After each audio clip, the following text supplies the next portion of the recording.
Hi guys, this is gsrome.com and I'm here with the unboxing of the OnePlus 9 5G. The regular standard version, not the Pro one, not the flagship. Okay, so you probably saw the other video for the Pro version in which we also showed you the media box with those two cases and the special wireless charger. I'm already in love with this color here. It's a sort of violet in a mirror version. Okay, so this lighter version of the phone has a smaller screen, doesn't get the certification IP68 and doesn't get optical image stabilization. It does get the Hasselblad. Interestingly, the Hasselblad brand is applied horizontally here, or should I say vertically if you look at it like this, while on the other model it's applied the other way around, horizontally. Anyways, we got here glass, obviously glass at the front, but the frame isn't exactly what you're expecting. It's actually a special polymer which has been combined with fiberglass. So an interesting combo of polymer and fiberglass. It feels pretty light in my hand and also quite grippy, but I'm afraid the backside may draw quite a few fingerprints. For that, we have a bundle case. Speaking of which, as the device fires up, and don't worry, I've already set it up, it's time to see what's inside the box. And just in case you forgot the price tag, or you never knew it to start with, it's around $850. First of all, inside the lid, which is the trend Samsung started, putting the envelope in the lid, we have this collection of useful info. This here is the metal key used to access the nano SIM slot. We don't have a micro SD. This is the quick start guide, safety information, and highest SAR value. We should also have some stickers here, unless I'm missing them and they're stuck at the end. There should be some stickers, maybe. Anyway. Okay, so let's put this in and go back to seeing what else is there.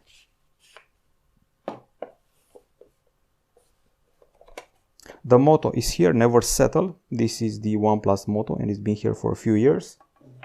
I have a clear case, it's transparent with the logo, once again, the motto never settle.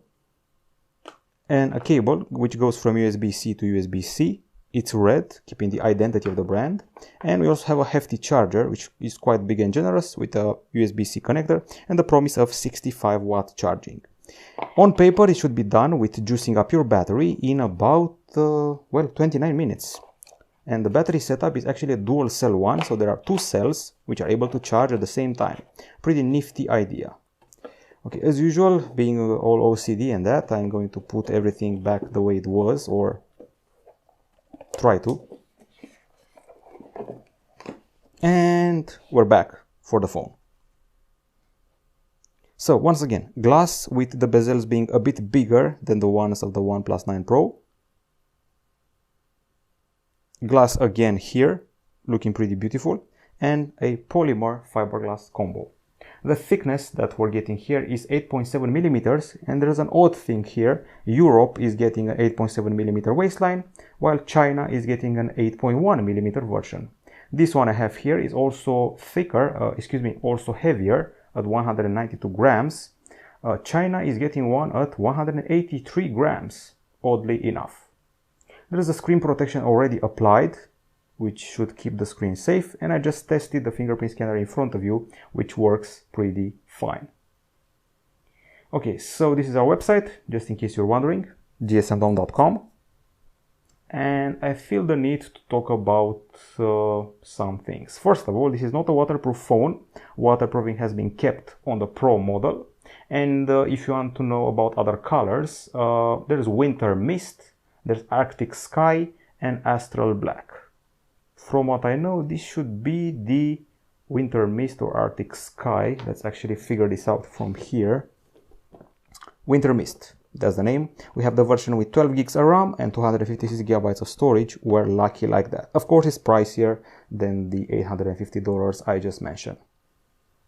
Okay, it's only now that we're finally done with the design and we can talk about the screen. This is a pretty quality display, 6.55 inch AMOLED, 2400 over 1080 pixels.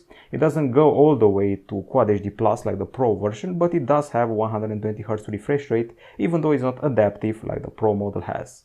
Now, aside from this screen, we have a pretty high performing CPU inside. It's the Snapdragon 888 and it's accompanied by 8 or 12 gigs of LPDDR5 RAM, 128 or 256 gigabytes of UFS 3.1 storage. There's also 4500 mAh battery with 65 watt wired charging, and at the same time there's 15 watt wireless charging. At least that's what I remember here.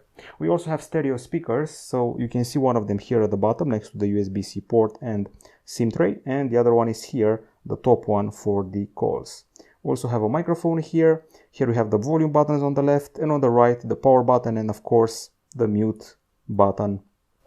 You can set it to vibrate. Speaking of vibrate, there's a brand new haptic feedback motor inside which does an excellent job. It's been a while since I felt such a convincing haptic feedback motor.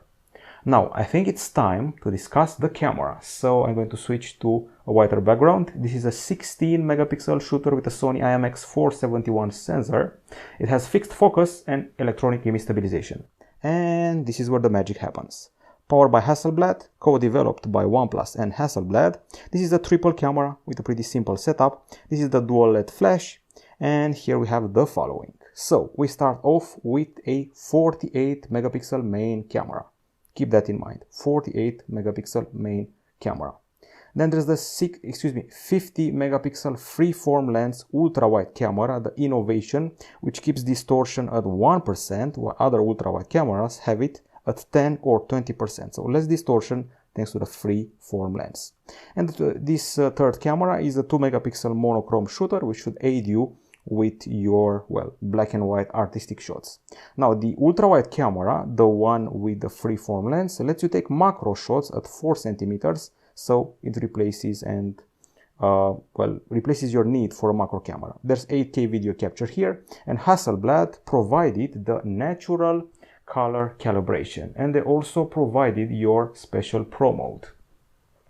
So if you go here in the Pro mode, you can switch to a 12-bit raw capture, and you can do several other tweaks which are once again customized by Hasselblad. Now aside from that, we have dual native ISO and a cool tilt shift mode which creates the appearance of a miniature of a larger object. That's one example. And let's see what else. We have a Pro mode, of course, as I mentioned before, a nightscape mode. We also have video nightscape for video capture. That's important, and this is how you zoom in, 2x only.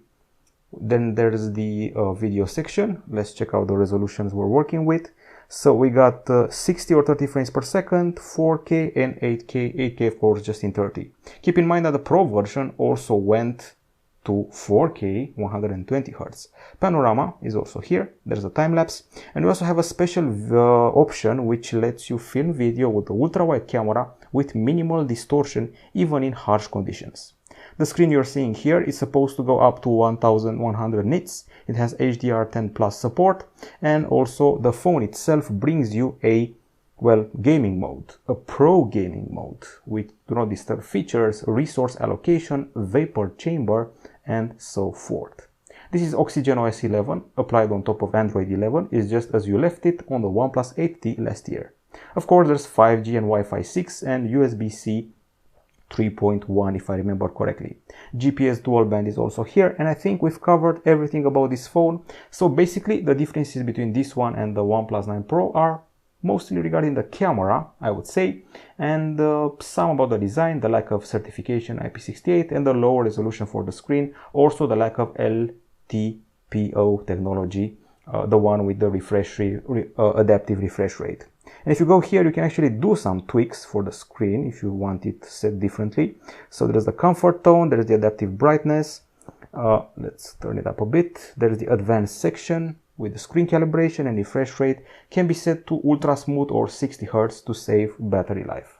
In a nutshell, this has been the presentation of the phone. The bezels seem a bit bigger, and the screen is definitely flatter, or actually totally flat compared to the curved Pro. It fits very well in my hand. It's easy to use with a single hand. As you can see, it hits the sweet spot, and it has this beautiful violet hue. Violet seems to be the way to go this year. Looking forward to see what Hasselblad can do with its cool camera on this device. This has been it from GSNO.com. Hope we cleared up everything for you. We'll be back with more impressions. So far, my impression is that this is a comfy, powerful phone with a lot of promise in the ultra-wide department. Bye bye.